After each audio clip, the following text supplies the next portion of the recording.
E aí pessoal, tudo bem? Nesta aula nós vamos falar sobre os grupos dirigentes. Bom, nós sabemos que existem orto e para, de um lado, e de outro o metro, tá? Nesta aula em particular, nós iremos nos ater aos radicais que orientam as posições orto e para, tá? Começando pela nossa tese, pela nossa definição, tá? Bom, os radicais que orientam a substituição nas posições orto e para são intitulados de radicais livres. Então, se alguém te perguntar o que são radicais livres, como o próprio nome diz, radicais, parece ser bem intuitivo, bem lógico, mas não é, tá? São os radicais que orientam a substituição nas posições orto e para.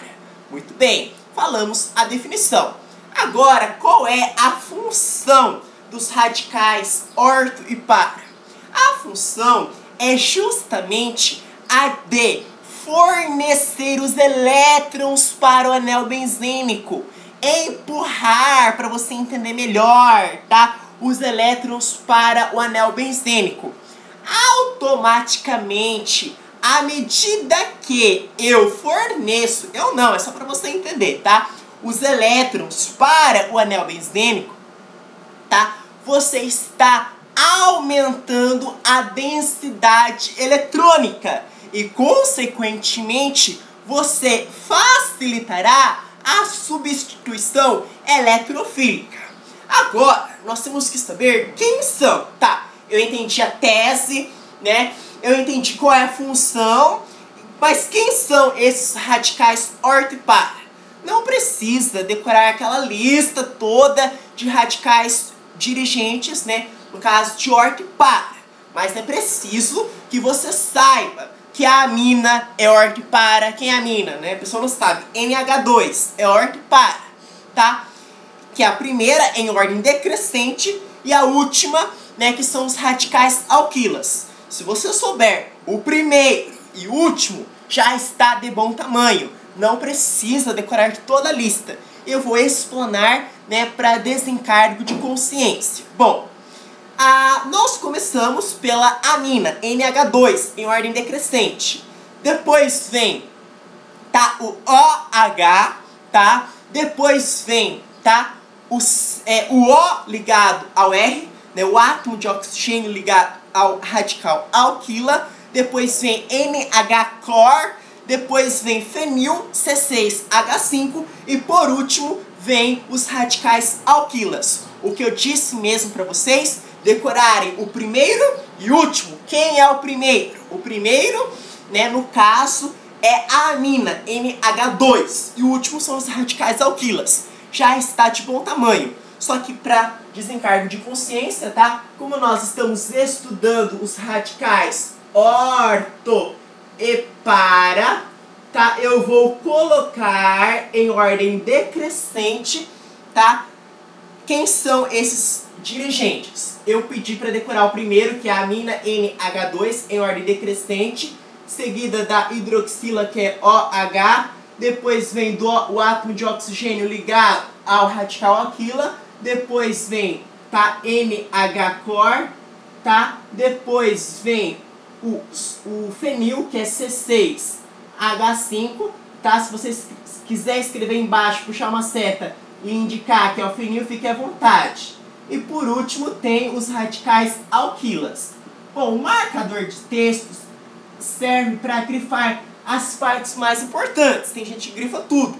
Então você vai grifar o primeiro, que é NH2, e o último, que são os radicais alquilas. Eles são grupos, tá? Orto e para. Eles são grupos dirigentes orto e para, tá? Bom, eu explanei a definição, a função, quem são. Agora vamos a algumas observações muito importantes, tá? Se você ver aí, tá?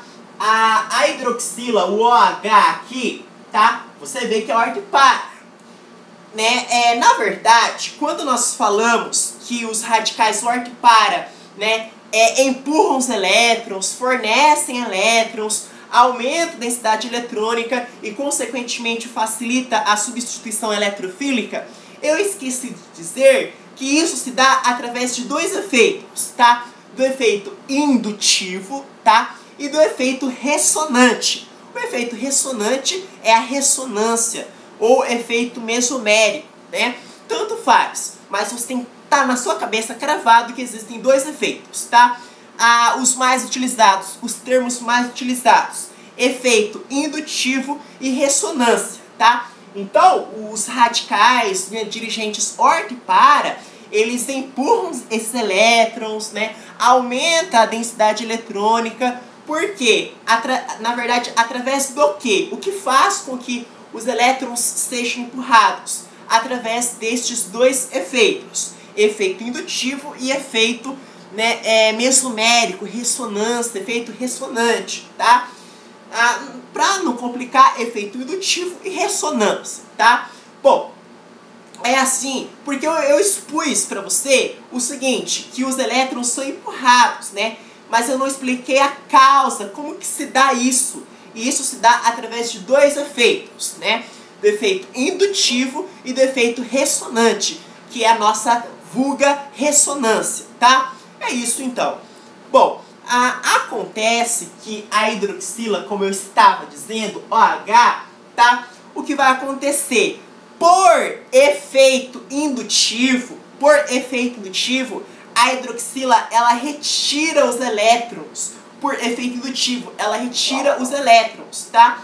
E os radicais alquilas, que é a nossa segunda observação, ativam o anel através do efeito indutivo. Já os alquilas, por efeito indutivo, eles ativam o anel. E a terceira observação é a seguinte, tá? É que os radicais, né, os halogênios, né, bromo, cloro, iodo, o que acontece? Os halogênios, eles são desativantes fracos, mas, mesmo assim, conseguem orientar as posições orto e para. Então, são três observações a serem feitas. A primeira observação é a de que a hidroxila, que todo mundo conhece, OH, por efeito indutivo, o que a hidroxila faz? Ela retira os elétrons, tá? Essa é a primeira observação. A segunda observação é a de que os alquilas, que nós expusemos aqui, tá? O que os alquilas fazem? Eles ativam o anel, tá? Através do quê? Do efeito indutivo. Então, pelo efeito indutivo, tá? Nós podemos concluir duas coisas. A primeira coisa, que a hidroxila vai retirar os elétrons e os alquilas vai ativar o anel. São as duas observações. A terceira observação é que os halogênios são desativantes, só que são desativantes fracos, porque mesmo assim conseguem orientar, né, as posições orto e para. Muito obrigado!